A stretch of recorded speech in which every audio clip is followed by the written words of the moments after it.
First of all, thank you for coming on. Thank you for joining me.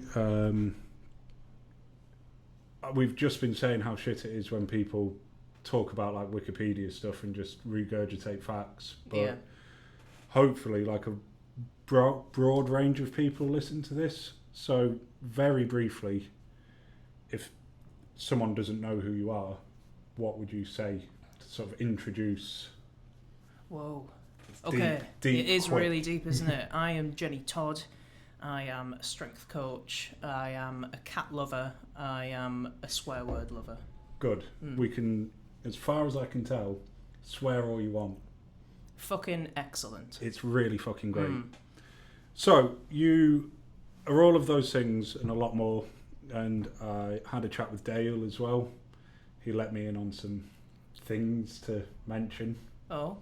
Interesting things. Yeah. Because, I mean, Dale's Dale, so...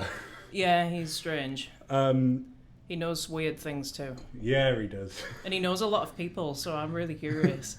I think I know where this is going. What we'll do is we'll start off on, I suppose, what you're more known for is as a Strongwoman strength coach. Mm-hmm. So when did you get into Strongwoman? The sport of... Like the sport specifically, then we'll go into like training and lifting because things. it is like a stage progress. I got into the sport in 2013. It was February. My first contest was East Midlands Strongest Woman. It was like beginning of February 2013. I found out about it about 4 to 6 weeks before it actually took place and went for it. You know, it'll be weird for people who are fans of the sport, especially women listening to this now, but that was the only thing that I found on Facebook events. That was the only thing I could find on the internet that was remotely to do with Strongwoman. It was kind of... There were things like Strongest Athlete, which was kind of CrossFit-y style, strongman-y style. But like a proper Strongwoman event, which Donna Moore was actually at as well. We didn't know each other then. And yeah, that was me dipping my toes in for the first time. Yeah, like I've touched on this with quite a few strength athletes and strongmen, is there was a time like 5 to 10 years ago where there was, like for the guys, there was Northern England Strongest Man, England Strongest Man, UK Strongest Man, and your local gym might put a comp on. Yeah. But like women, like... No, it was now. Women can't lift things. It was now. I remember my first experience of live strongman was Northern England's Strongest Man at Spennymoor, and I'd gone up with Paul Smith just to watch, ended up helping him out. What year was that? It's the year he won. It's the year that Donna broke the stone record. Okay. And I saw Donna lift and I was just like, shit, this is something. Like, this isn't left over on YouTube from 2003. Like, women are back and they're going to fucking show you that they're back. Do you think, like, how did the sport feel when you were in it? Like, in the beginnings as a strong woman? Well, I don't know, because I felt very differently back then. Right. So potentially what I perceived the atmosphere to be was not quite what it was. And thinking back, actually, it was very welcoming. It was very warming, and I did actually. It was. Forgive me, I can't remember your surname, Faye, but it was Faye and Ali who owned PTS in Northampton, and they were very welcoming and really, really very kind and friendly. And I remember that. I don't remember so much the other girls that were involved. Stacey Lockyer, she was called. I think she's married, so she's got a different surname. But she was like the prodigy. The prodigy. That word, one of the two. One of the two, yeah, the up and coming girl. She was kind of like the Donna Moore. Yeah. But nobody knew that Donna Moore was like breaking through the ranks as well, because Stacey was winning everything, and Donna was like placing midfield or top 5 and stuff like that. But yeah, I mean, back onto the question, it was thinking back, it was a very warm atmosphere like it is now. You know, it's a Yeah. very friendly sport. There's a lot of camaraderie, which is why it's so inviting, which is why it's so kind of addictive, and you can really easily feel at home in Yeah. this sport, because it's basically a bunch of misfits. We're all total weirdos doing this Yeah. really weird sport. It's painful, it's kind of gross at times, you know, people do revolting things to Yeah, get things it's- done, and it's kind of I've seen some accepted. hideous We're just things, weirdos, man. And it's cool. It's really cool that everybody embraces that, and we're just, like I said, we're a bunch of misfits. But yeah, I was a totally different person back then, and Yeah. I think that's an important point to make on that question. I changed massively because of the confidence that I was given within the sport. Yeah, it's one of. So I used to help out at like a beginners strongman club, and we used to know that like if couples turned up together, you could tell from like the first session what was going to happen in their relationship. And there's a few people who are there and they still go there and they're still together. Yeah. And that first session, you could see like the girlfriend was like trying really hard, and their boyfriend was like, "Yeah, you can fucking smash it, let's go." And Yeah. like they're gonna stay together. Yeah. But there's like 3 occasions where the girl would fail a lift and look straight at her boyfriend, and he just didn't really care. And then you'd be like, they're gonna break up Yeah. because she's gonna pick up something heavy and Yeah. go, "Where the fuck have I got you? Like, what is Aye. the point? Like, I can lift up heavy stuff now, so you're pointless." Aye. And it's just so amazing to see, like you say, a group of women who might not fit into team sports, might not have enjoyed team sports, and just go, it's a team sport, but you compete by yourself, I think. And yeah, it's just ace, because like strongman and strongwoman is really cool. And if you can turn around to someone who's never been into training, like you can go and pull a truck, or you can flip a big tire, or you can do this, you realise that there's like a pureness to it that I think at some levels of the sport gets diluted a bit, which, you know, people want trophies more than they want to have fun. But I see your like group of clients and they're just all buzzing most of the time, unless you make them do horrible things. But why do you coach? First of all, why do you coach, and then how did you get into coaching? Okay, why do I coach? I guess because when I got into coaching, which was kind of accidental, you know, I've never been the person who knew what they wanted to be when they were growing up. You know, some people do, but I think that's more to do with their environment and the people around them kind of pushing ideas on them. But thankfully I didn't have parents that pushed ideas on me, because they knew that nothing really stuck with me. You just push back. Yeah, I just resist. I can't help it. I don't like being told what to do. So I kind of, because I fell into coaching, it taught me the joy of helping people achieve. And initially I was my first client. My second client was Donna, and That's not a bad roster. no, no, it's cool, right? And it was just a pleasure. It was just a complete and utter pleasure. And as they say, you know, you'll never work a day in your life if you love what you do. So yeah, I thought, this kind of has to has be to the work. way that I make money now. Yeah, my story is pretty much exactly the same, other than not being that good at sport. But it's clearly irrelevant. Yeah, I hope so. Otherwise, I've got really lucky. I'm just going to ride that. But so Donna's your first client who isn't you. Yeah. And like, I mean, I'm going to have a chat with Donna, and I can't wait to sort of understand her a bit more as a person. But what level was she competing at when you took her on? Well, she was already quite well established. I think she'd won maybe 2 Britain's Strongest Woman openweight titles. I think it was in 2015, or was it 2016?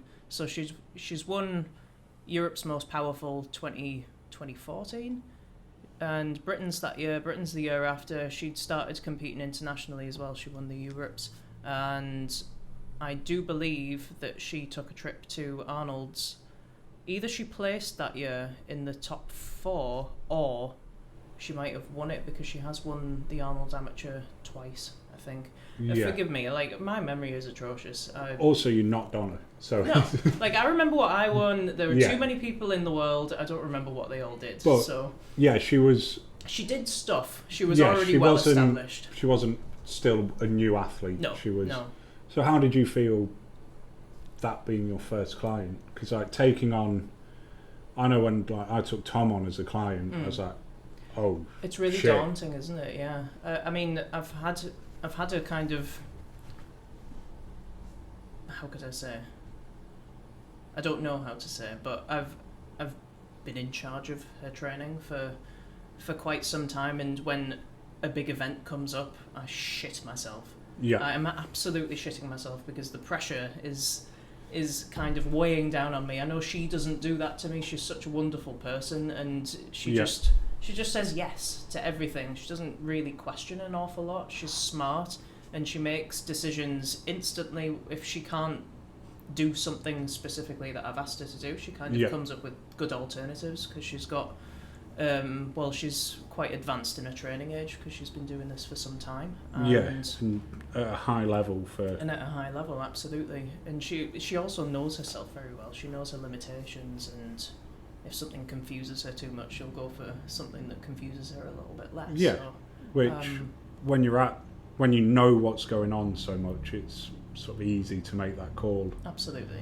I think, I find that if things go well, it's all the athlete, and they're the greatest in the world. Yeah. But if anything goes wrong, you sack feel the it. coach. Yeah. And I'm just like, please don't make mistakes. I know. Like, you're really good. Like, trust it. Like, stay being really good. Because do you feel more pressure as a coach or as an athlete? I felt a lot of pressure as an athlete, but that was kind of my own doing. But I feel a ton as a coach. It's like, it's not all my responsibility, and I know that, but I can't help myself, and I feel like it is my responsibility to make somebody create somebody's path, the best way that I possibly can. When somebody gets injured, I'm like, oh fuck, how did I do that? Yeah, like, let's backtrack and figure out what did I do wrong there, because I feel that it's all on me, and it kind of is, and it kind of isn't. It's 50-50. It's usually a technical breakdown, or the load was too heavy. So did I dictate the load and I missed from the videos or in-person coaching, whatever? Did I miss some cues, some technical issues? But it's shit. It takes a lot of convincing yourself that you're not shit. Yeah, it's something I've been sort of the lucky side of being on the spectrum, is I can just go, mathematically I know I'm right. Yeah. So if I stick with that, I can feel a bit less shit. Yeah. But then you sort of think, what if you got it wrong though? Oh no, don't have that thought. Like, have a different thought. But so you started in 2013, was it? That's right, yeah. What was your progression through the sport in terms of, where did you go after that competition? What was the... Because like I said, like, quite hopefully a lot of people from a wide range will listen to it. What was the level you competed at, won at? Where did you sort of sit within Strongwoman? Pretty much right at the top, right from the start. What because an answer. It's an easy answer though. Like, it was an easy field of athletes. No offense to anybody that was involved in it at the time, but there was open weights and there was under 75 kilo women. Yeah. So there was only 2 weight categories in my first contest anyway. And I don't know, I guess an awful lot of women who were training, like you said, with the strongman group that you first got involved with, it was like a lot of couples, and it's usually the boyfriend that drags their partner into it. And it's a lot of man-style training. More weight, more weight, more weight. I'm going to put that out because I nearly spat it out there when I was talking. Fancy. I am fancy. So it was that kind of attitude, and you know what old school strongmen were like, and still are. You can still see them now. You can pick them out from the crowd. Their technique is atrocious, but they just mong everything around. Yeah. And it's a thoughtless process, and that's kind of where the women were at there. There was no... Things have really evolved now. There's so many smart coaches around, and there's an awful lot. There's a wealth of knowledge on the internet that you can just click on, and you're an expert at the log cleaning press. It's amazing. But there was none of that then. You have to figure these things out yourself. And I guess me being me, very thoughtful in when I try to take my hand at something new. I like to make sure I'm doing it as safely as possible, but as efficiently as possible. And that's kind of why I stood out so strongly from my crowd at the time. So I won my first competition, and it was a landslide. There was like 20 points between me and second place. Shit. I took a year out because I did something to my back, and I always thought that I dislocated my SI joint, but my therapist has since told me that that's probably impossible to dislocate, but I was told by my osteopath that that's what I'd done. Yeah. So I don't know what happened, but it was so a bad much time. Fun when this person says you've done this. Yeah. Oh, yeah, but I don't think you have. But you've definitely done this. Yeah. Like, I did a thing. Back just hurts. Ow. There. It was there. Eventually, less ow. Mm-hmm. Carry on. Yeah. It took a long time to get less ow, and then I carried on. So the first year, nailed the first contest, made loads of plans, met Jack Lovett at Spartan Performance, started training for the next contest, back went. Because I didn't know how to squat, I couldn't afford a good coach, and that's when I kind of started really turning things on. I need to think about how I'm actually performing these exercises. These are going to get my event stronger, but if I do these shit, I can't get them stronger because I keep breaking. So let's be a little bit more thoughtful with it. And the next year, I think my second contest was Britain's Strongest Woman, 2014. I came second. And then it was Europe's Most Powerful, which I won, and then that was kind of the winning streak after that. I placed second at United Strongman World Championships, which is ran by a Norwegian guy, I believe. Is he called Yannick or something like that? It was in Finland. It was really weird, and it's not Yorick Dimmick's comp. No, it's I think it's now the natural strongman. I cannot remember World who it Championship. is. Yeah. Anyway, so some European guy. Yeah. Placed second there. I did a big water cut. That was my first introduction to water cuts, because on British soil it was under 75s, but over there it was under 70. Yeah, that 5 kilos is... It makes a big difference, because I was kind of teetering around the 74 kilo mark, which was, I'd make weight easy in this country, but going over there, fuck. And then you've got the flight to deal with, retaining water and stuff, and I ended up weighing in way too light because I took it far too seriously. The standard strongwoman approach. You've got strongmen who weigh compete under 105, weighing at 104.99, compete the next day at 115. Yeah. And three years in a row, 3 different athletes have been like, oh, I had a brutal cut, I feel like shit. And I'm like, why? They're like, weigh in and they're like 3 kilos underweight. I'm like, okay, don't ever do that again. No. Next year, someone else. You're like, why are people still doing it? Weigh hard, 1 gram under. I know. And that was kind of the idea. It's not like I went into it just stupidly. I'm cutting. I was cutting, but I was also travelling, and as soon as we landed, we were going in to get weighed. Oh, so you just dehydrated. So I was just dehydrated as fuck, and I thought, well, I'd rather know that I'm well under. Let's just keep this going. So I was spitting in a cup, and I was a proper dirty bastard. It must have been an awful flight for my boyfriend, and yeah, it was gross. But that's how I did it, and I ended up weighing in maybe.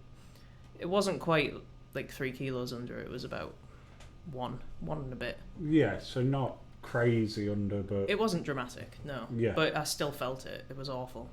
And yeah, so what's that, like 5.5 kilos off where you'd walk around at? Yeah.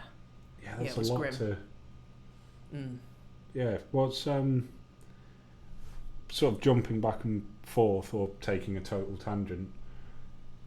Do you think 2 weight classes was better, or do you think under 63 at 82? I love it the way it is now. Yeah. It just means, like, men have their weight categories, of course. Like, there's all sorts of different sizes and shapes of women, so it's only fair that everybody has an equal opportunity. Yeah.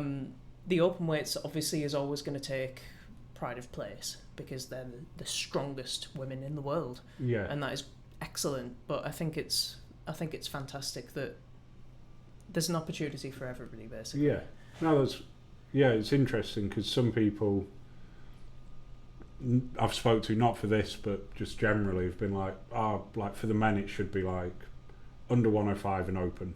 But why? Like, if you are naturally an 80 kilo man and you are stacked, like, let's use Shane for an example. Yeah. He is fucking jacked. Is he under 90 or is he? But he's competed under 105s anyway. Yeah. He kind of fluctuates, but and I was he's a short Dale, guy. But Dale's competed at every weight class. He has. But at what cost? That's the point that I'm trying to make. That's fine. Dale and Shane might be okay with pushing their health to their limits. Yeah. That's cool. But some people aren't. And I think it's fantastic that there's an opportunity for people to compete healthily. I'm not saying that they're natural. You know, they can still be geared, but they can do it without putting too much pressure on their organs. You know, with all of this excess weight that their body is not designed to withstand. That makes a lot of sense. Like, I totally get it. It's because just sort of thinking about, would you have gone as a 83 then? Do you think if you started competing now? Yeah. Would you go into the 83s or 82s depending where you are? Well, now official strongman now has a under 70 something. I want to say 72, but I may also have just made that number up. Well, 70 something is more likely for me to be able to achieve right now. Yeah. If I was going to compete, it's under 82s for the standard middleweights. At my peak, and it took a lot of years for me to put on that mass, I never touched 82 kilos. I managed to get just over 80 kilos, but I was kind of 79, 80 at the peak. So I was jacked, I was lean. It took a hell of a lot of effort to get up to that weight. If I was to compete now, I'd be very happy that there's an in-between, like there's a light middleweight category. Yeah, because it's a big jump. It's a huge jump. It's a 20 kilo jump. And it makes the process so much more unpleasant, more so than it needs to be. You know, we should be excited and the process should be really fun. But if you're not that way inclined, I don't have the greatest appetite, and I never have. That's why I'm a slim kind of person. Yeah. I find it difficult to hold on to weight because I just don't have the appetate for it. Yeah. I was overfeeding. But this is the difference. Like, you would probably make it really well in an under 120 male category or the open weights, because you know you're. But I'd never be an under 90. Like, I'd be ill as fuck. Yeah. Yeah, I think that's the key thing, and the common theme that seems to be going around is strongman should be fun, or strong woman. I'll just say strong lifting. Let's just say sport. Yeah, sport should be fun, and it should be responsible as well. So if there is a federation and there are people organising these things, they need to be responsible for the athletes. Yeah. So by making it achievable for different heights, different sizes, different walks of life, weight categories make it responsible, achievable, and safe. Yeah. Safe. As safe as it can be while still doing that. That is down to the individual. But but you're not being forced to be unsafe by the... like, that makes a lot of sense. Do you think...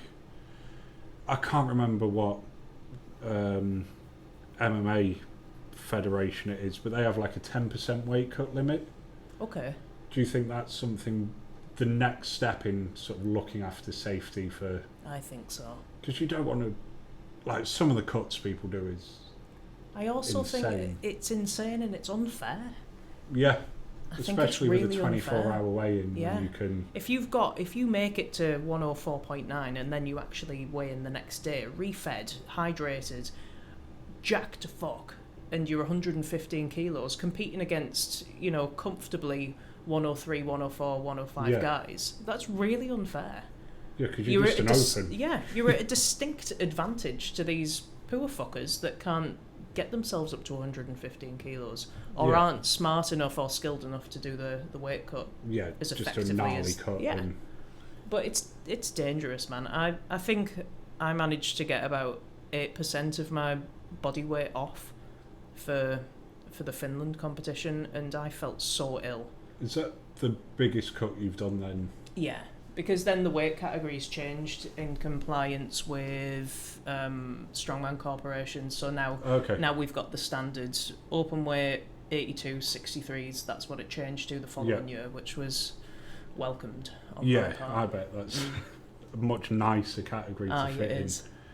So, why strongman? Why strength sports? Because I was speaking to Jenny Tong, an Olympic lifter I know, and when she's only been lifting for like 6 years, but when she got into it, like, women shouldn't lift heavy. Mm-hmm. Like, and she said like it was a weird decision. It felt weird. Mm-hmm. Like, why go down the route where socially it might not be, especially like nearly 10 years ago, it's not normal. Yeah. Like, you'd maybe get Becca Swanson, who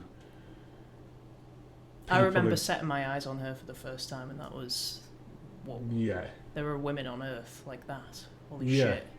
See, that's like such a cool response compared to, I think the first exposure I had to Becca was either in a pub somewhere, and was literally like, oh, look at the state of this. Yeah. And it's like, look what she's just fucking done. ace. Like, look what she has done, not what she looks like. What is she doing? Like, do you we think, can all be victim of that, though. is that something you've felt as a athlete or as a person, like, What, like a total freak? or like you've been looked at like that? Not Always, like a normal... yeah. My whole life. Kind of when I got to about 15, 16, that was my breakaway point from, like, fuck female stereotype. I am not a feminine person. I'm not a feminine woman, and I never have been. I'm basically... Could I say that I should have been born a boy? No, because I am a woman, and I embrace the fact that I am a woman. I'm not in between. I'm just a total weirdo. I'm a tomboy. And I always enjoyed hanging out with my dad, doing stuff in the garage, doing stuff in the garden, going shooting with him, you know, just doing guy stuff. Yeah. It always floated my boat. And as soon as you get to that age where you are no longer dressed by your mother, you know, when your mum doesn't lay out your outfit or put your clothes on for you. This happens. Well, this fucking happens as well. It was like dresses, skirts, floral fucking prints, stuff from Marks and Spencer's. And I was like, no more. Black. Trousers, shorts, black everything. I hate pink. Fuck off. I've just always broken the stereotype. And there was a point in, like, in senior school where you try and find your place in society, you know, which box do I fit in, and I fit in no box, so I just did my own thing from there. Box. Yeah, I just made my box, and I was happy there. I was much happier being the weirdo that was potentially not accepted, but because I'm a nice person, I'm polite, I'm friendly. I was really shy, but around, like, my peers at school, I wasn't so much, because I was lucky to have been put in a really good school, a really supportive school, and Teesside High, which was an all-girls school, so I didn't have the pressure of males put on me. So maybe things would have changed if I went to a mixed school. Maybe I would have complied to, this is what feminine because kind of... the boys will be looking at us. Yeah, and it's all about trying to catch the eye of the boys. That was not what I was doing in school. I was having fun, hanging out with my friends, and just being a kid. I didn't have the sexualization issue that you get. Living life. Yeah, and actually, that's probably the first time that I've ever kind of thought about that, but it makes sense. It makes sense, and I think that was a really healthy place for me to be able to be myself. It's really nice to hear that, because a lot of people, sort of especially in sport, are like, school was awful, there was one nice teacher, and I feel so bad for those people. Yeah. I had a great time, and everybody deserves that, but yeah, schools are a bit broken. Yeah, it's not a great system to be weird in. No. What were you like in school? How did you find it? Fuck. Yeah, I mean, I bet. I like speaking to like my partner about me growing up and stuff. The one story that like explains it all is I was in a history class for my GCSEs and I disagreed with the teacher, so just walked out. And they're like, "Well, what are you going to do?" And just went, "I'll just teach myself." Whoa. What? You can't. So no, it's cool. I'll go to the computer room. Tell me what I need to know. I'll go and teach myself. I think I got an A or a B. That is GCSE, amazing. And Shiv's just like, yeah, that makes sense. So yeah, but like, I'll sort myself out. I used to build mountain bike tracks in the garden, like mini motorbike tracks all around the garden. My mum, because she worked a lot and was like a single parent, she wasn't really home in daylight that much. Yeah. So when it came to sell the house, she was like, "What's going on in the garden?" I was like, "Motocross track. Been riding motorbikes." She's like, "We've not been to school." It's like, "A bit, but go for rugby." And then that's so cool. Yeah, that's what kids should be doing. Like, you had just fun. live life. Aye. Like, I think I've always been like a bit Buddhist, but not necessarily knowing.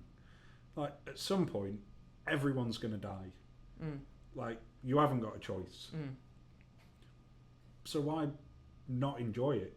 Or at least try and enjoy it. Aye. Because otherwise you'll just be dead. And yeah. Really pissed off with stuff. Full of regrets. Yeah. And that is, I would probably say the same for myself. I never kind of, if I didn't see the point in something and it didn't make me happy, I wasn't compliant with it. Because, well, why am I doing this? What is it going to achieve? What am I going to achieve from it? No. I just don't get it. I just want to be happy. I want to have fun. And I would always kind of push to make sure that happens, whether it was like writing stupid notes in class just to pass the fucking hour away, or playing noughts and crosses with your friend next to you. I love a game of noughts and crosses. Oh yeah. Always, where do you go? I think I go bottom left. I don't have a strategy. Right. Of course you have a strategy. Bottom left, top right, bottom right. You've just given it away. I'll give it away. It's confidence. Same as rock, paper, scissors. I always go paper. Yeah. If anyone ever wants, I'll tell them beforehand as well. Rock, paper, I'm going paper. Still win. Because people are like, there's no way. There's no way you're doing that. No, go. I'm going paper. But surely that person would then think, I'm going to go scissors then. No, because who'd tell you what you're going for? Oh, okay. So they don't trust you. That's the problem. I get it. I'm going paper. That's ace. Nah, there's no way. So it's definitely going this way. That's cool. You smart bastard. I try. That's a lie. I don't. I just sort of am. I just float around and, like I keep saying, I just dick about on rocks and tell people to pick stuff up. And it's good fun. Yeah. And do this now, which is fucking wild. Yeah, it's... Like, this isn't a job. No. It's having like a little friendly chat with somebody that you would do the same with on Instagram. It's that thing where you like booked into a hotel and it's like, oh, you here for business or on holiday? I was like, business. Kind of both. Technically business. Can we go in the middle? You on business or holiday? Yep. Holiday. Just holidays.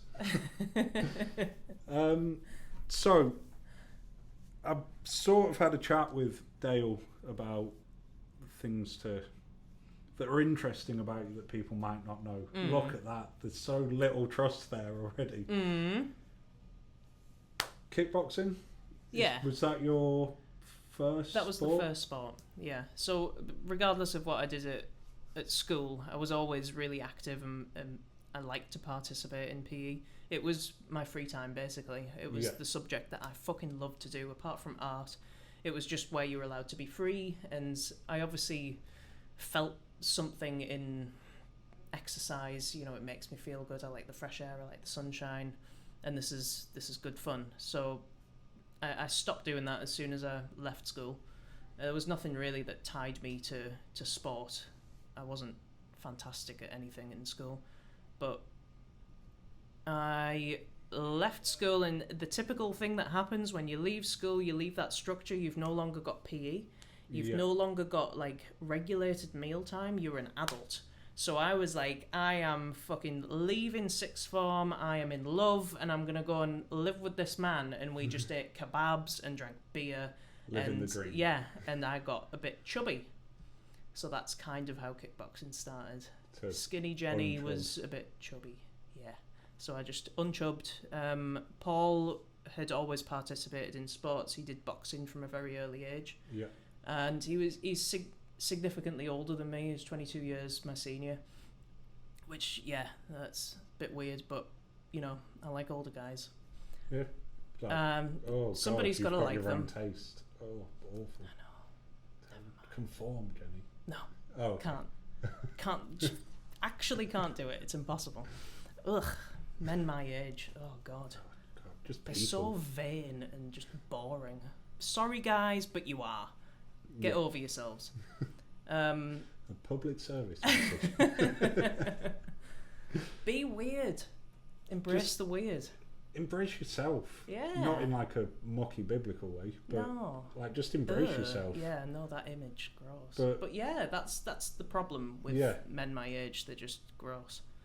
Just so false, and no, I don't know what to do with that. The thing with older guys is they kind of know themselves. They've been through all of that shit, trying to fit in, trying to conform, and they're either still in that category later in life, or they've broken free from it and they're like, fuck everything. This is what I am. Yeah, accept it or don't. I don't care.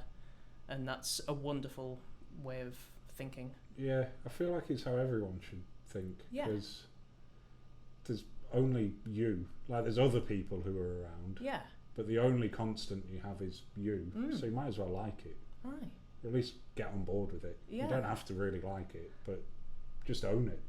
I think so. So, did you compete as a kickboxer, or did you train? I was part of a really cool team, and this is like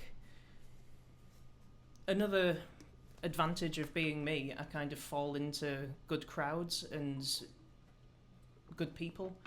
I think you kind of, if you put out the right kind of vibe into the world, you receive it back. And I've always been polite, friendly, and kind as much as I'm aware of. You know, sometimes I think, I was a little bit fucking rude there, and it'll eat me away for the rest of the week or the month or whatever. Yeah. But even longer than that, I still think back like years in the past of something that I've said to somebody, and that it's just stuck with me, and I like, you know, that deep feeling of regret. Why did I say it like that?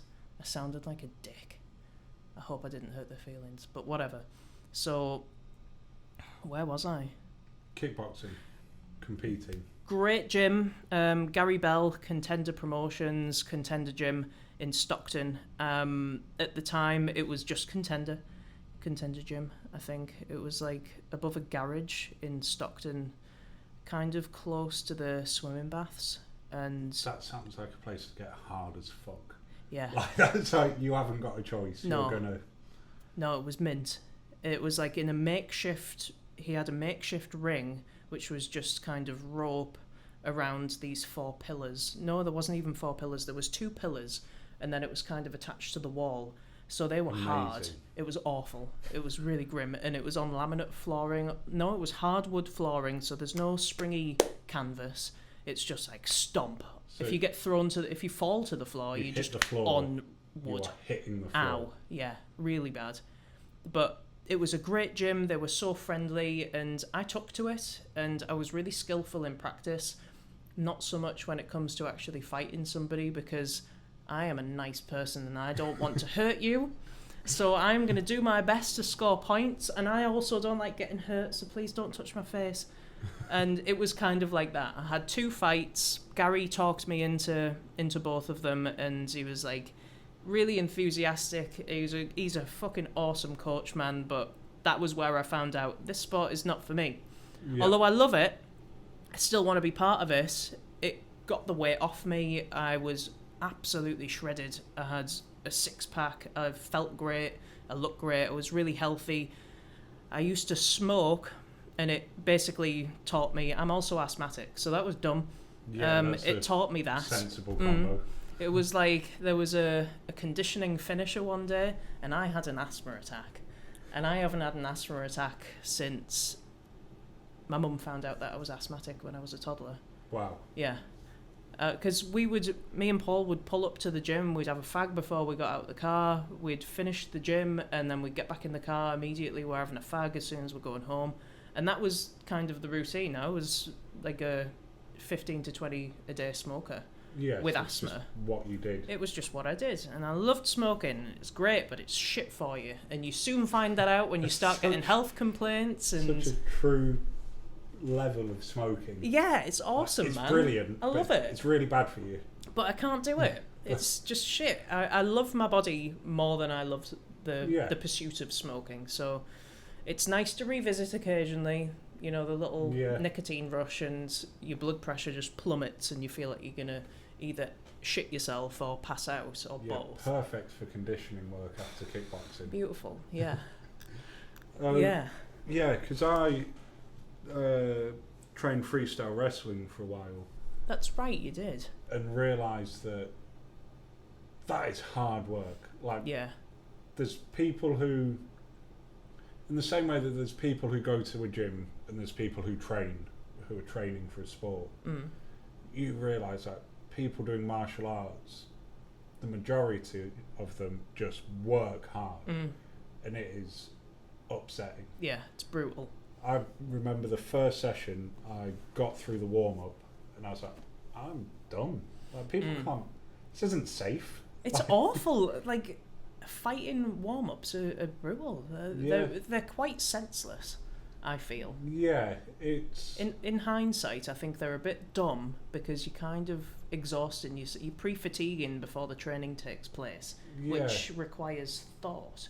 But it kind of makes sense, because you need to be able to think when you're fatigued. Times, you might not be thinking that clearly. No, that's true. So how did you do, other than not liking hitting people or being hit? How did you do as a fighter? Did you win 2 fights? I pretty much nailed my first fight, but I let it go to a decision. That was the problem. Because you didn't want to finish it. I didn't want to hurt her. That's really nice. It's like so bad for a fighter. Consciously, I was trying to, but subconsciously, I couldn't do it. I couldn't knock her out, and she's against the ropes, and she's fucking all over the place. And I had a good 15 seconds of just left, right, left, right, left, right. Right in the fucking face. Her hands were down. She wasn't fighting back. It should have been stopped. It's kickboxing though, isn't it? That ain't getting stopped. Yeah, I know. Get knocked out. And she was the forward fighter. She was a black belt.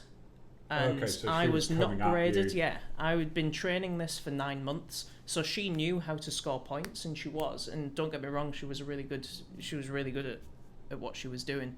But I had her, and then I just couldn't finish her, and then she got it based on decision. That's a fucker, isn't it? Yeah, it is, but it taught me a lesson, and it was like you have to go forwards, because you don't always get the opportunity to knock somebody out.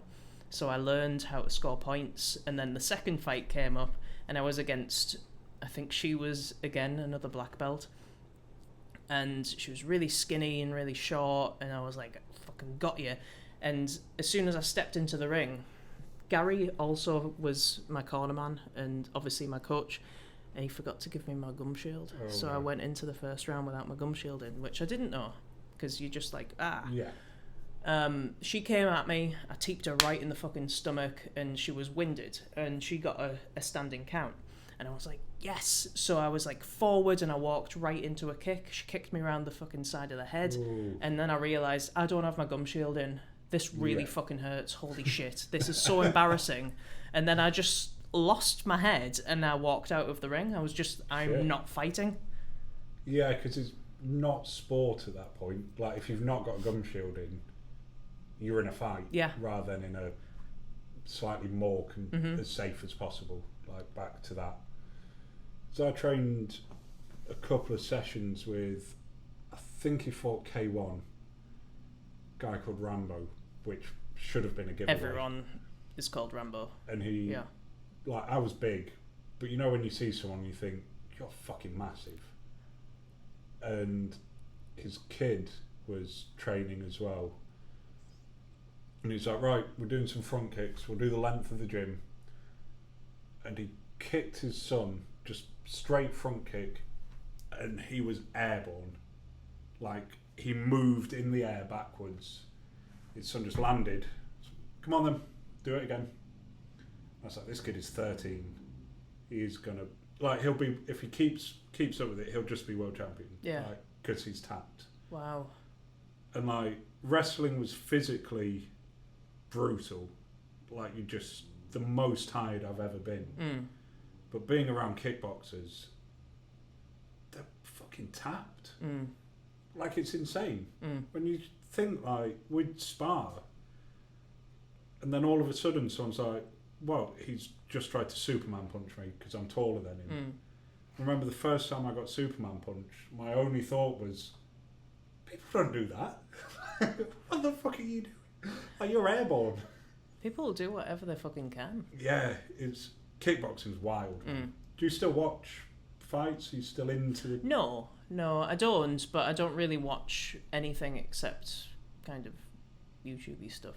Yeah. And I kind of fell out of love of watching contact sports when UFC got a little bit too grapply.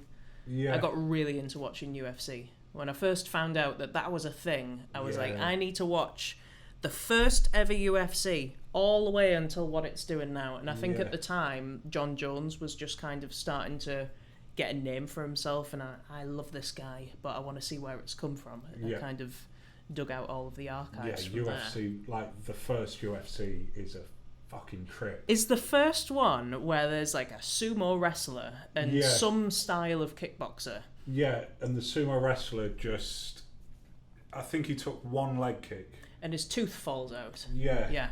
He, like, takes a leg kick and he's like, I'm done, like, stop. And they're like, you're in the UFC, man. Like, it can't have been him then, it must have been somebody else. But yeah, that's...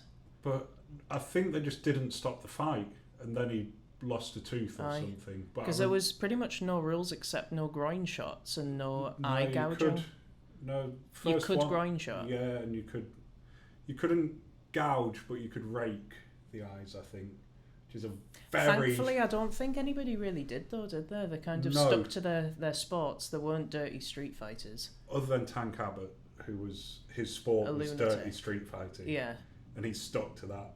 Aye. He's got, like, some of the most brutal knockouts of Tank Abbott. God. Like, early days knockout. You get people now who are, like, technicians. And if they land something, you think, fuck. Like, that's it. Game over for someone. But Tank Abbott would just... He'd knelt on someone's chest and just rained hammer fists. And it's like, stop the fight. It's like, no, it's fine. Just kept going. It's like, whoa. This guy, like, that's not mixed martial arts. Like, that's killing somebody. Yeah. Its name is Tank, though. Like, it's got to be a give. Who am I up against? Tank. I'm leaving. I'm going to take up knitting instead. Dave, please. I'll have someone normal name. Sounds nice. Or Keith. So, what... So UFC, watched all of those, then it got a bit like just watching jiu-jitsu, which is amazing, but it's not spectator friendly. I don't understand it. I tried the whole MMA training so that I could understand it a bit better, but I didn't. I trained it with my boyfriend, and I didn't even like him being on me for that long. It's too close. Unpleasant. It's too sweaty. It's fucking gross. You got somebody breathing in your face. I don't like people that much. Like, no. At least when you're standing, you can move away. Yeah. You can move in, you let go. But when you're on the floor... No. It's you're only locked the floor. in. Yeah, you're locked in with each other. You're sweating on each other and farting on each other. It's gross. It's grim. And watching it is just boring to me. Yeah, there's the odd thing, like you see Eddie Bravo rolling, and you think... I don't even know who the fuck that is. I'm so out of touch with it. He pioneered, like, no-gi jiu-jitsu. Got in loads of shit for it, but you watch him roll, and he's, you know, like the rubber guard where they use their leg and arm on the bottom. It's fucking wild. Watching him's amazing. Yeah. I've tried to watch other jiu-jitsu, and you're like, they're just two people having a cuddle. They just roll around like in half guard, and then they switch to full guard, and then half guard again, and they stand up, and then they're on the floor again. Or they start on their back, like they start stood up and then lie down straight away. And it's like, are you a puppy? Yeah, is this how we're playing? Like, do you want a treat? So what? Aside from like coaching, I say it like it's not a lot, but what makes you happy outside of sport? Like, what's your... Loads of stuff, and I think variety really is the spice of life. I like mainly to cats, I assume. They're my companions. They're like my fucking pride and joy. They spend all day with me. Now I work at home as well. They're just with me all of the time, and they're just wonderful creatures. I love cats. They're just such weirdos, and they don't care. Neither do I. They're just themselves. Yeah, they're not to be trusted. They're just cool. They're dodgy. I know what's going on. Have you never with had dogs. one? My partner had one when we first moved in together. That was her housemate's, and was he a dodgy character? He was a dick, man. Yeah. He attacked 2 people on the toilet on separate occasions, and I don't care who you are. That's not cricket. Like, don't attack someone when the trousers are down. He bit 3 different people on multiple occasions whilst they were asleep. I'm just like, okay, you're just a bit shady. They're so cool though, and cats will, like dogs, any animal, any people. You know, you are a product of your environment, and if the environment is not making you happy, you're going to behave in certain ways to either kind of display your displeasure, release pent-up frustration, or to make a point. He was making a point. There was something that he was unhappy with. Yeah, the point was he was a dick. He could also be a psycho, but I do believe that not all of them are psychos. Just like people, there are a lot of psychopaths, but there are, like, that's a very small collection of people that are true psychopaths, and there's nothing you can do to correct their way of thinking and make them fit into society. So they are locked up because they're fucking weirdos. But it's kind of not their fault, so they're just... They're broken up here. But there's an awful lot of people who display these kind of characteristics who are dangerous, but they're kind of dangerous because their environment has created this behaviour. They're unaware of it. They're not responsible for it because they're not aware of it. But they're not bad people. They've just been badly done to or badly kind of imprinted upon. And the same is true of animals. They're the purest form of this. Like, people can say and do really bad things, but you'll accept an animal doing a bad thing. Like, you're not going to put down a fucking cat because it bit somebody in their sleep. Although some people probably do. Just call him a dickhead. Like, There's why that. would you do that? Yeah. Like, he has a fucking reason, man. It's just not he has a reason. My first cat, Jimmy, was my cousin's cat. My cousin was leaving a relationship. The relationship was bad. She had a bad time, and Jimmy had a fucking bad time. He was kept outside, didn't want to be in the house, wasn't allowed in the house because of this guy, and he was clearly afraid of humans because humans were doing bad things to him. So I believe he was kicked about, and he was very fearful and very untrusting of humans. So it took me 2 years of getting this cat to allow me to lie in bed with him. He used to come into bed at night and lie next to me and attack me while I was like he's purring, he's lovely, he's having a little stroke, and then he would just get, whoa, there's a person touching me, I'm fucking terrified, and he would just attack me. So it took 2 years of me kind of, I did use the whole kind of checking that behaviour, because I had no other way of dealing with it, but he's a wonderful fucking cat. He's my fucking baby, man. He's adorable. I can pick him up and sling him, like, his front legs, his arms, over my shoulders. His back legs will kind of straddle my waist, and I just hug him like he's a little baby koala bear, and he'll sit there for fucking ages. He loves it. See, that sounds alright.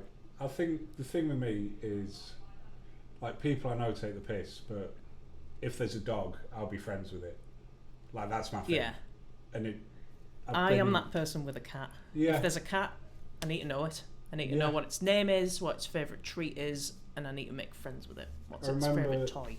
Going into a gym once, and they had a dog, or a couple of dogs, and they're like, it's a rescue, we think he was, like, abused by blokes, he doesn't let blokes near him. So like, you have to be that guy that he allows.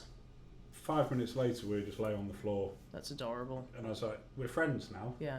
They're like, how did you? It's like, dog. Like, we get on. Like, good level. Yeah. Like, I can deal with, like, dogs are chill. Like, they're like animal hippies. Just wander around. They bit are. dopey. Most of them are.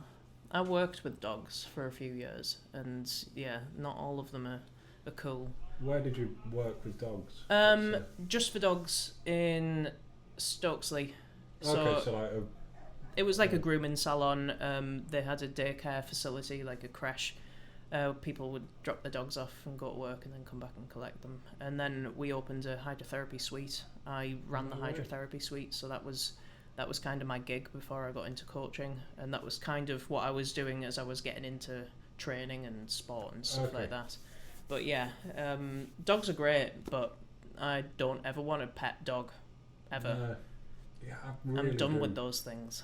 I do, but really, like, I've also been able to just disappear all around the country. That is awesome. Yeah. You're tied down it's like having a kid. Yeah. You're tied down. Fuck that. Hard work, messy. Smelly. Yeah. Loud. Noisy. Oh. Yeah, God. it's just not on. No. Just chill out a bit. Why are we talking about babies though? I don't know. Dogs. Both. Dogs, babies. Yeah. They're all same the same thing. Tied Cats down. are cool. All you have to fucking do is make sure they've got enough food and water, do and then respect leave. That. I do respect that about cats, that they just do their own thing. Nah, I'm alright. Yeah. See you later, mate. Yeah, all right. I'm off. Oh wait, that's my second away. So, kickboxing, started training. Turned out you were ridiculously good as a strongwoman. Won everything. Sort of kept winning for a while.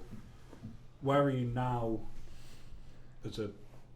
where do you see yourself as an athlete at the moment? Where do you think you I don't fit? really. I just kind of see myself enjoying participating in sport and in training. I don't see myself pursuing anything in particular. I just want to look like I train, and I just want to enjoy training. Yeah. So I have looked into getting to grips with. I'm done with Strongwoman. I kind of achieved what I wanted to achieve, and I don't see any point of keeping on squeezing that and trying to get more out of it. Cause I don't want to say peaked because it sounds like. But I did. Yeah, you reached the peak, and I got there as easily as I could before. The next generation of middleweights have come through, and there wasn't even the issue of competing against Leifer Ingalls, who was the top middleweight at that point. And I don't think Sandra Bradley, she wasn't involved in the Arnold Amateur. If I had had Sonny and Leifer competing against me at the Arnold Amateur, I probably wouldn't have won. Do you think that, or do you think you would have rose to a new level? I'd have done whatever I could. Yeah. I think, and I know for a fact that I only won Arnold Amateur because a couple of girls fucked up. Yeah. But that's the beauty of sport. You take advantage when you can. And you're not fucking up. And you do your best not to fuck up. And thankfully, I've always been very good at not fucking up. I'm very level-headed. I'm very tunnel-visioned. Nothing distracts me. And I go in, I get shit done, and then I leave. And I'm kind of you get on that arousal level of what you have to do to stay in the top 3 of each event based on the characters that you're around. So I've always been very good at being the competitor, and on comp day, nobody's going to distract me. I'm there to do a job, and I fucking do it well. But if everybody else was doing fucking well, no, I'd have been 4th. Do you reckon? Yeah. I sort of feel like you've got the same mindset that a lot of really good athletes and competitors have, where you were the best you needed to be.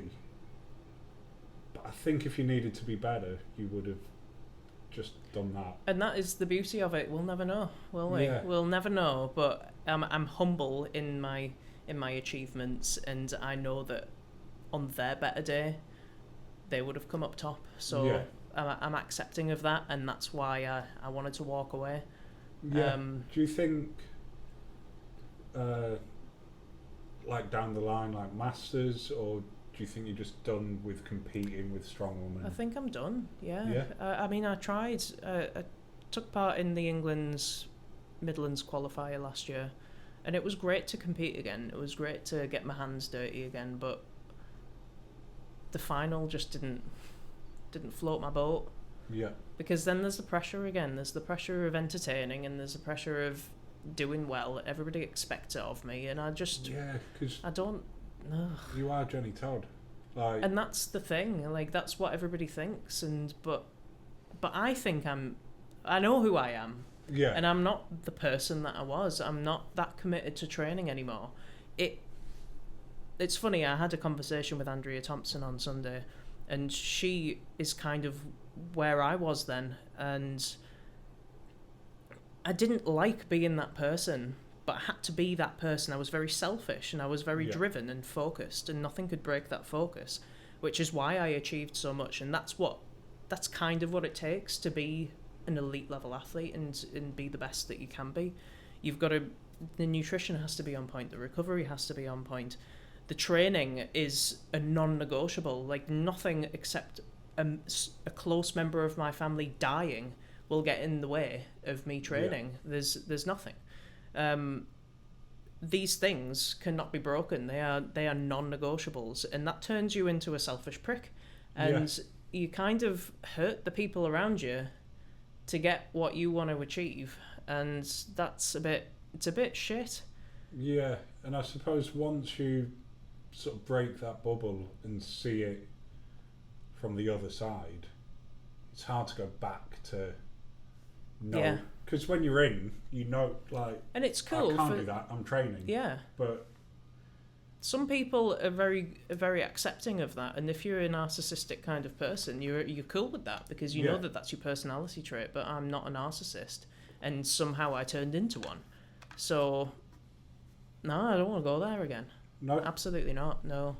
Do you want to compete in something? Yeah, I do. Yeah, because I did enjoy that qualifier, and I pulled a truck on Sunday at Grindhouse Strongman, owned by Tim Latter, and that was a great fucking time. I just kind of, the Rhinos crew were there, and most of my clients are from Rhinos in Tamworth, or is it Lichfield?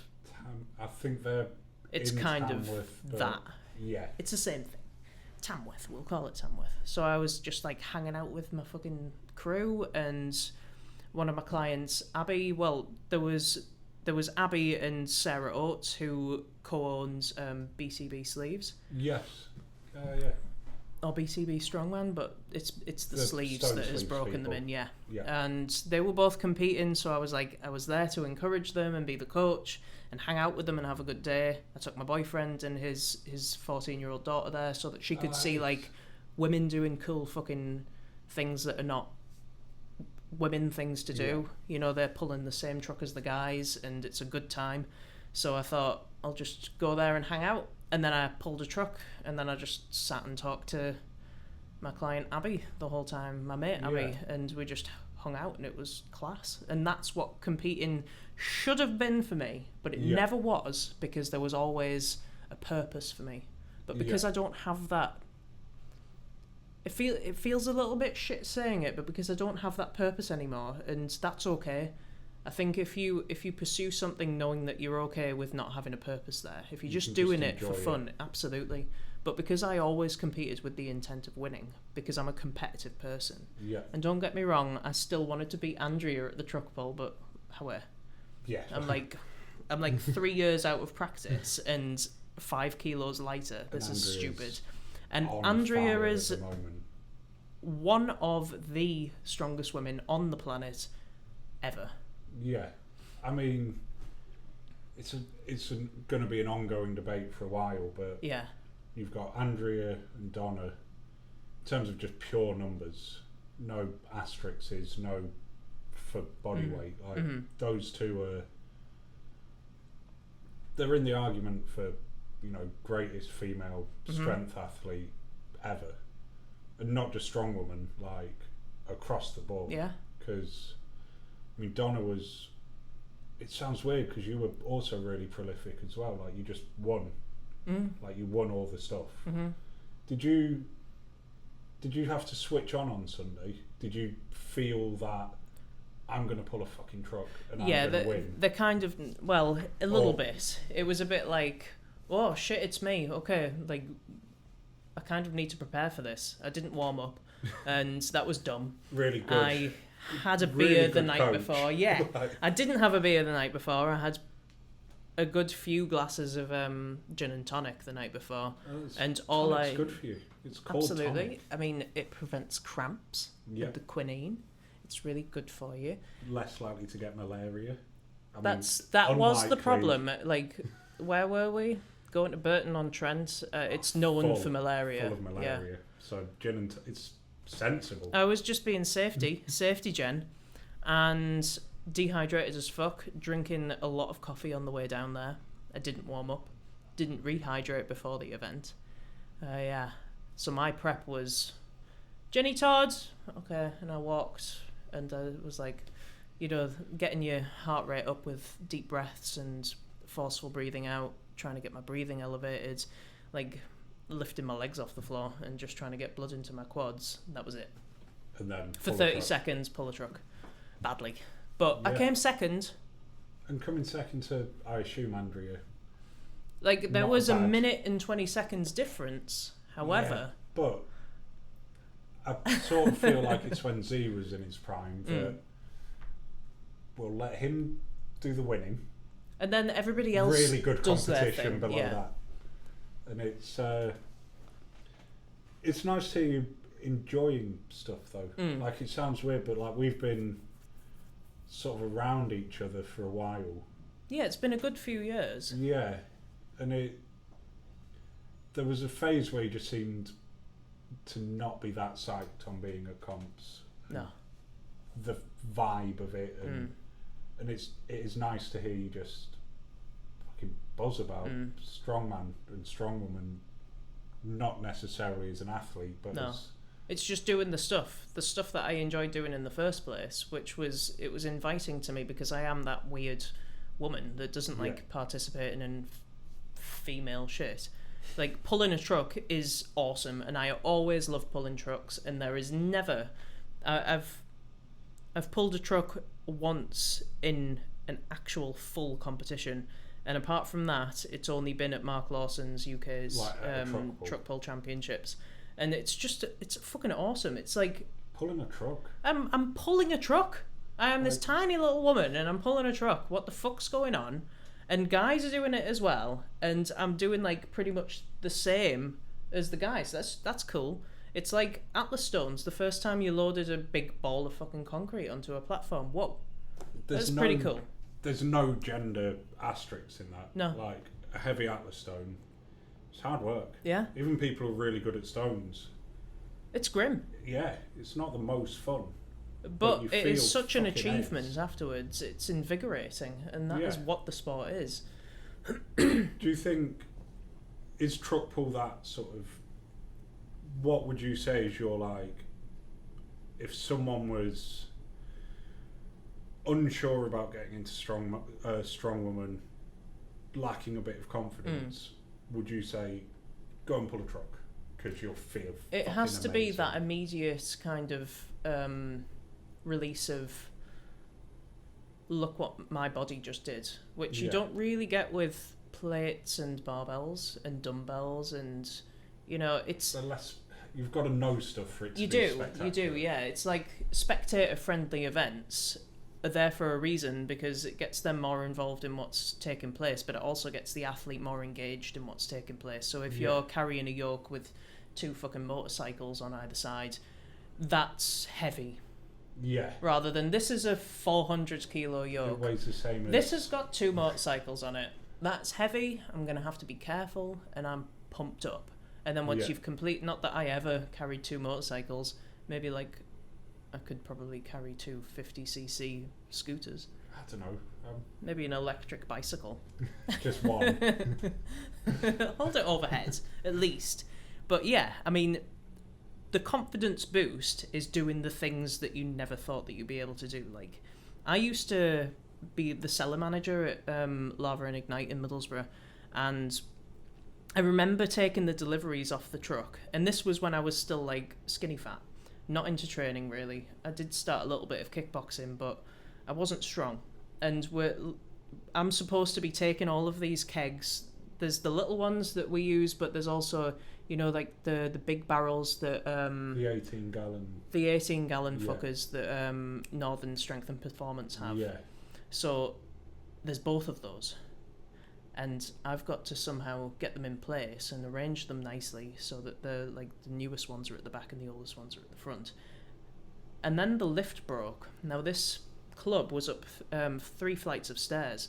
The lift broke, so when I had to replace the kegs upstairs for the very top bar, most of the pumps were downstairs on the ground floor, so I'm just rolling them in, putting them in the cellar.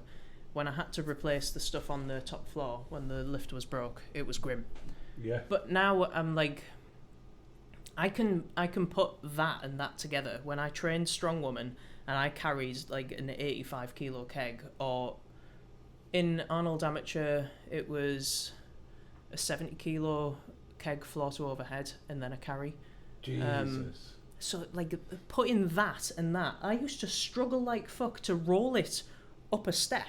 On its side, it's a cylinder, so I'm using its momentum and its shape. Yeah, I'm using the mechanics, and it's still hard. Fuck. But now I'm carrying it and pressing it over my head, and it is the same. It's the same thing. Whoa! Yeah. Look what I've just done. And that is the same with a truck pull, and it's the same feeling with a natural or an Atlas stone. What was the other thing that I kind of immediate reward that you get from... Like weird yokes always look cool. Weird yokes do look cool, but I never feel cool, and I never feel like I've achieved anything other than spinal compression afterwards. Yeah, ow. Yeah. I used to be 5'11", I'm 5'9" now. Yeah, that is a thing. Yeah, it gets me when strongman can be so cool, and then people just put plates on, like in shows, and you think, pick up something interesting. I remember being at a competition, and the promoter was like, "Oh, this weighs the same as 1.5 newborn elephants." I'm like, no one cares. Put like 2 fridges on it; it'll look ace. Yeah. Like, carry something cool. Don't say the things that it corresponds to. Like, make it visual. Put the things on. Not 1.5 elephants. No, I don't want to carry any elephants. 1.5's a bad number of elephants as well. Ow. No. But yeah, it's these visual events. They're fucking awesome. What's the coolest thing you've done as a strong woman? What's like it's all over. What's the one thing that you think, I'm so fucking glad I did that? I'm just going to have to say it was Arnold's, just being there. It didn't have to be anything to do with winning it, but I think at least getting into the top 4 and being able to demonstrate yourself on the stage in front of the crowd that are there watching, the Arnold, and it is unbelievable. And yeah, it is incredible. Just the venue itself, the expo itself, seeing the different sports that are taking place there. What an opportunity. What an opportunity for athletes to be able to not just see a little bit of America that they wouldn't necessarily have gone to unless they were invited to the Arnolds. But like Arnie's walking around as well. That's really fucking cool. And he is Arnie, regardless of like he's however old he is now, but he's it's Arnie. He's a legend, and he's still a legend. Like the things that he's still doing for the planet. Like he's a cool guy. He seems really sound, and like people might not like him, but I just sort of think, well, why? Like, why? Because he was cocky and confident when he was a sportsman, perhaps. Yeah, but he was also better than everyone. So yeah, he kind of earns that cockiness. Yeah. And if you're a good athlete, you kind of display these characteristics anyway. Because that's why you're good. Yeah. And then you learn to accept yourself, and you learn to let that out a bit more. It's the same thing as Elon Musk. Like, people hate on him because he's a crazy billionaire. But then it's like, I saw something, it's like, why doesn't he do something for the environment instead of doing this? It's like, well, like putting a $100,000 prize forward to someone who can capture carbon to stop the planet heating up, or doing all this stuff. And it's like, you might not like Arnie, but sort of respect what he's doing. Like, at what he's doing, he's smashing it, and you don't necessarily have to like what they're doing. No. But respect the fact that someone's really good at it. Yeah. Because being good at stuff's fucking impressive. And seeing people who are good. And that, like, I love going to any, like, Strongwoman or Strongman comp, because you see people who are good and you're like, this is fucking ace. Like, I don't care what they're doing. Don't care what weight class they are. What kind of a person they are. Who cares? Yeah. Like, look what they've just done. Look what they're doing. Yeah, like... Look at the focus that they've got. Yeah, like, even that, like, aside from anything, admire the fact that someone has decided to do something, and that's what's happening. Like, you haven't got a choice. Like, Arnie will be Arnie. And then he puts an expo on where, was it last year, like, the women's prize money went up, like, some mad amount compared to what it used to be. And, like, the record breakers were paying a lot more than they were. I think that's more to do with the organisers of the Rogue Record Breakers. That's more to do with Jan Todd and... Of course, and you know, she works very closely with all of that. Like, that's more her doing, and I think the Strongman Corporation, that's down to Dion Wessels. Yeah. But I mean, these things are not taking place on such a grand stage if it wasn't for somebody like Arnie. Arnold. Yeah. Yeah. What's so we'll get close to wrapping up because it's been like an hour and 20 minutes, which seems nuts. No. That can't be true. What, aside from sport, like, just to sort of wrap up, what's next in a broad sense? What are you looking forward to? Life, sport, like, what are you psyched on at the moment? What am I psyched on? I mean, I'm just kind of doing my thing.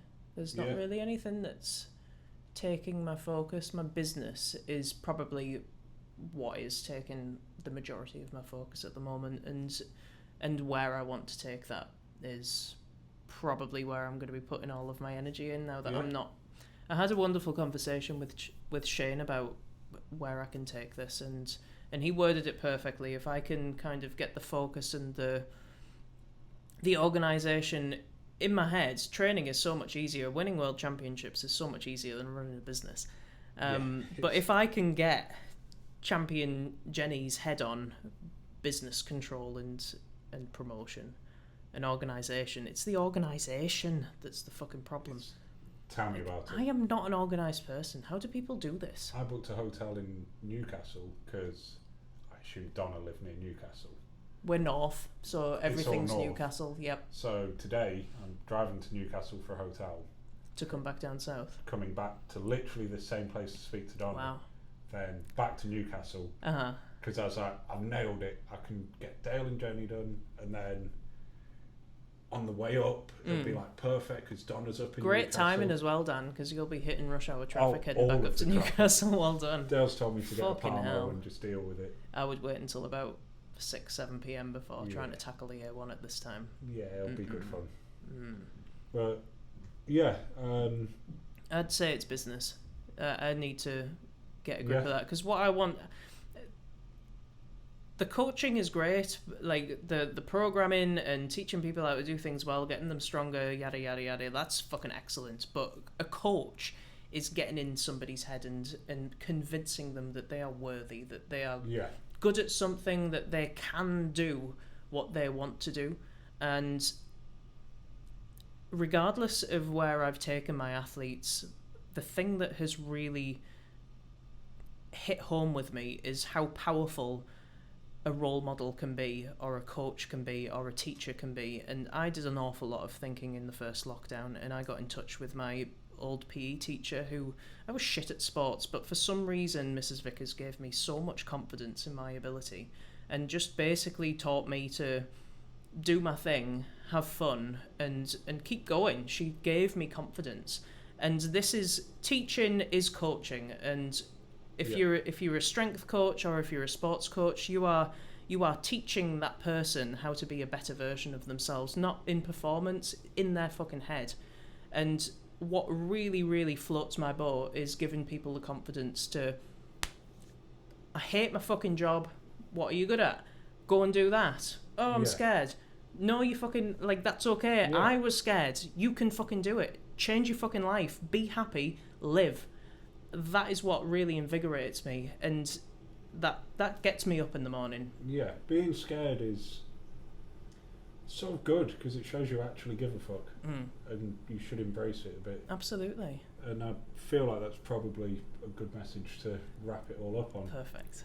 Thank you so much for agreeing to do this on weirdly short notice, and for being Donna's secretary as well, and all your help with just everything. It's been fucking ace talking to you. It's really cool to learn more about people, and that's sort of the whole point of this. Where can people find you? Where's Instagram, Traps Like Todd. Awesome. I'll put that in the video description thing below. Maybe this is the time to flash a little. Just there. That.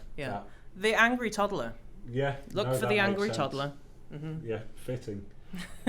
Right, on that note, thank you for listening or watching another episode of the Dan Hipkiss podcast. As always, like, comment, subscribe, ring the bell, share it, do loads of stuff that makes YouTube think I'm worth watching and tells more people to. And thanks for coming on. Thanks, Dan.